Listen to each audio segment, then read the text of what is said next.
Profesora, tenga usted muy buenos días. En esta oportunidad, mi grupo y yo vamos a hablar sobre los fundamentos de la administración, eh, la historia y origen de la administración. La administración surge con la evolución del hombre.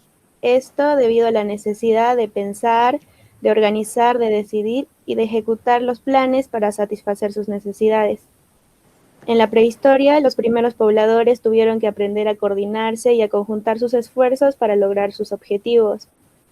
Conforme fue avanzando la humanidad, la población empezó a formar y establecer grupos pequeños que se convirtieron más grandes después de un tiempo, por lo que fue muy importante que busquen formas y estrategias para lograr que sus organizaciones funcionaran de manera eficaz y eficiente. Eh, ¿Qué es la administración? La administración es la disciplina científica que tiene por el objeto estudiar las organizaciones encargadas de la planificación, organización, dirección y control de los recursos humanos, financieros, materiales, tecnológicos, entre otros. Eh, bueno, como ya mencioné, la administración surge en la época primitiva, cuando el hombre en la prehistoria realizaba actividades que requerían de planeación más sencilla, como era cazar o recolectar alimentos, y actividades más complejas, como el definir qué lugar era mejor para establecerse. A medida que la tarea se hacía más difícil, se requería una mejor organización. Es ahí cuando se dan los inicios de la administración, ya que esas acciones sin duda necesitaron de planeación y organización. A continuación, mi compañera hablará sobre la administración en el mundo antiguo. Gracias.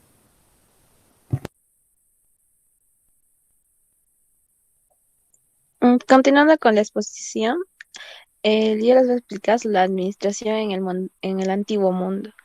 Las civilizaciones que más destacaron, entre ellas tenemos a Sumeria, que realizaban registros en tablillas de arcilla y en tablas cosidas al horno, mediante símbolos pictográficos, dando nacimiento a la escritura. Presentan avances en el comercio al registrar las transacciones comerciales. Lo más relevante de esta civilización es la estratificación laboral, formada la presencia de jerarquías entre maestros y artesanos, obreros y aprendices para realizar labores y la paga de sueldo. Luego tenemos a Egipto. La administración se basaba en la coordinación de grandes masas de trabajadores.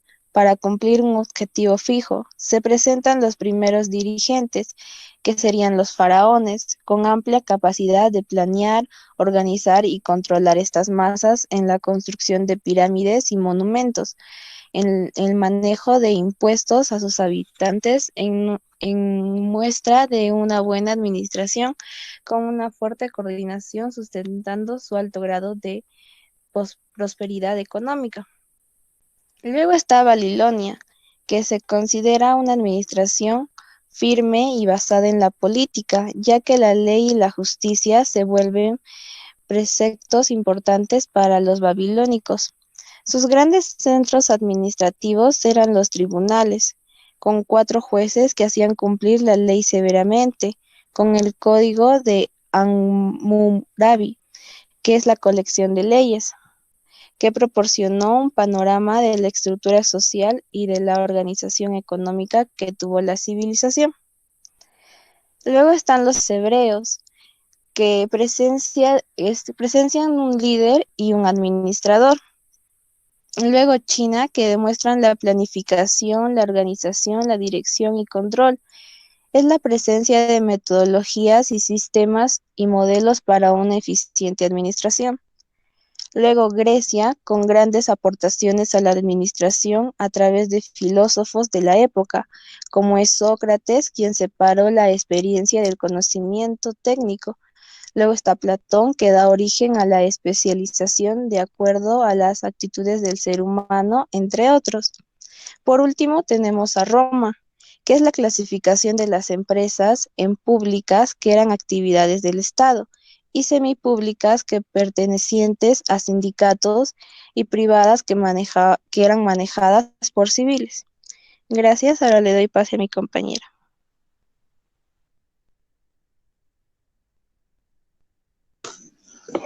Continuando con la exposición, la administración en la Edad Media.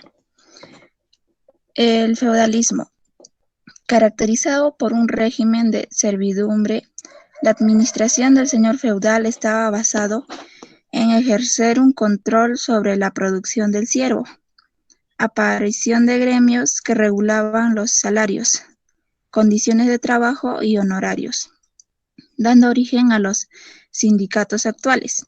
En esa época los reyes tenían un poder limitado y el señor feudal se encargaba de administrar. La administración se dio muestra en el ejército militar, ya que había un encargado el cual mandaba y organizaba para ir a la guerra. La Iglesia Católica. En la Edad Media, la administración tuvo un desarrollo en donde su forma de organizar era mejor. Se encomendaba autoridad y responsabilidades a personas eficientes. La Iglesia Católica se interesó en el estudio de la administración por su forma de organizar y su funcionamiento. La Iglesia estaba en desacuerdo con el lucro y el comercio. Poseían una organización jerárquica eficiente, vigente hasta la actualidad. Milicia. Aportó al principio de unidad de mando, en el que cada subordinado solo tiene un superior. La administración dio un salto importante cuando se llega a la Edad Media. Surgió la Iglesia Católica, la cual se interesó por el estudio de la administración. Surgió el staff o milicia, el cual era obligatorio, pero a la vez independiente. Esto explica que al jefe se le otorga un grupo al que debe escuchar para tomar una decisión, pero a la vez puede tomar la decisión por su criterio. Gracias, le paso con mi siguiente compañera.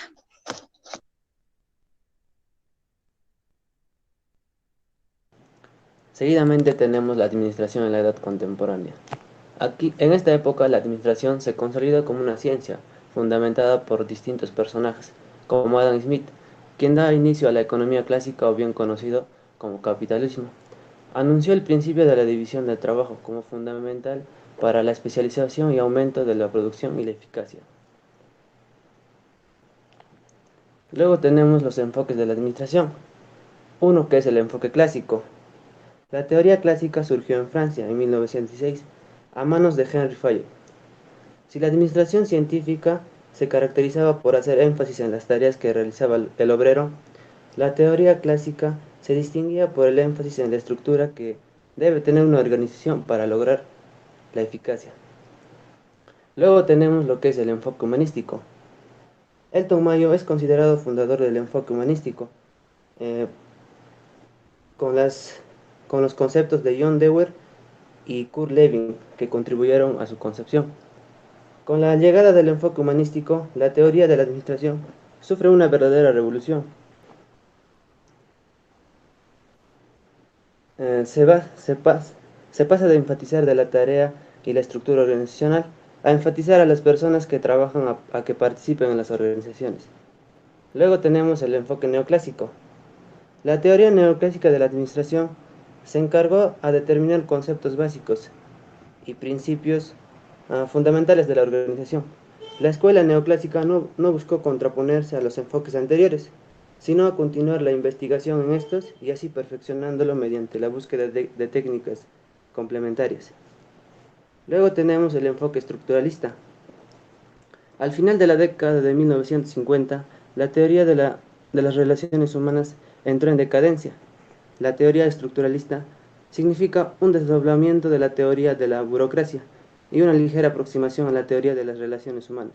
Representa una visión crítica de la organización formal. Gracias. Organizacional que estos van a hacer para determinar los objetivos de la empresa.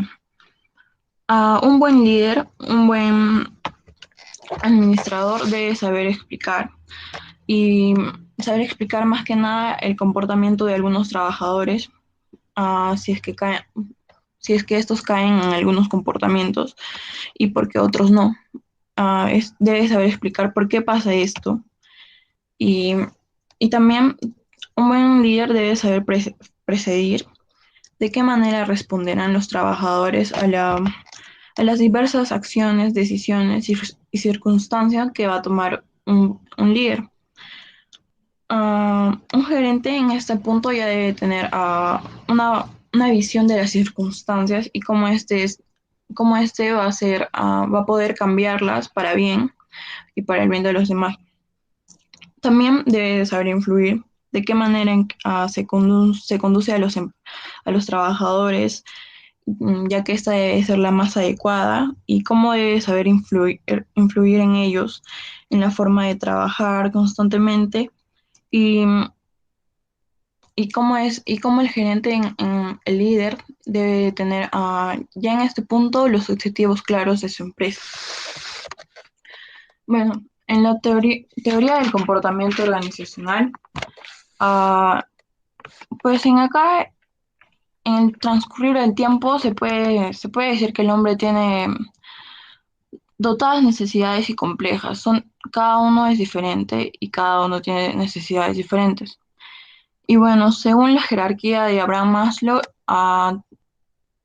pues se tienen cada uno las necesidades básicas, am, de protección, de vivienda, de reconocimiento y de valores. Bueno, en acá las necesidades básicas para el ser humano debe tener un buen rendimiento y estas necesidades se deben de cumplir para que cada trabajador deba tener un buen rendimiento, una buena motivación, para que éste pueda desempeñar de una buena forma en su empresa, ¿no? Y bueno, ahora sobre la teoría situacional.